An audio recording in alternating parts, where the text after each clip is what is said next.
day of days for America and her allies.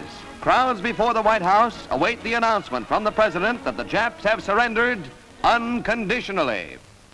I have received this afternoon a message from the Japanese government in reply to the message forwarded to that government by the Secretary of State on August 11th. I deem this reply a full acceptance of the Potsdam Declaration, which specifies the unconditional surrender of Japan. In the reply, there is no qualification.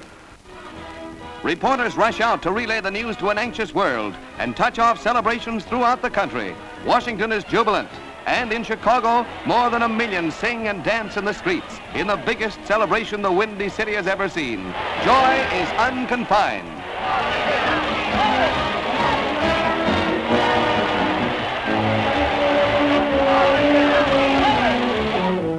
It was 4 o'clock Pacific time in San Francisco when the announcement came, and people were quick to leave their offices for an impromptu, spontaneous celebration. But it was in that city's Chinatown where Victory Day was the most joyous. Firecrackers that had been hoarded for years are set off in a triumphant roar.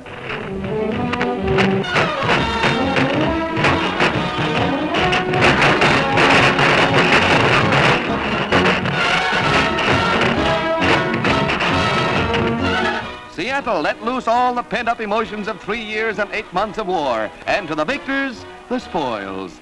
The pose may not be dignified, but the young lady is not the least upset. Peace, it's wonderful. The Navy photographer gives us a preview of Admiral Halsey's ambition to ride the Emperor's white horse through the streets of Tokyo. Their rallying cry is, "Go to it, Admiral," and so say we all of us. But the greatest, wildest celebration of all was in New York's Times Square, where 2 million people, by far the greatest in the city's history, filled the streets all day waiting for the official word. A hilarious, happy throng, they cheered every rumor that it was all over. And when President Truman's announcement came at 7 o'clock, the lid really blew off.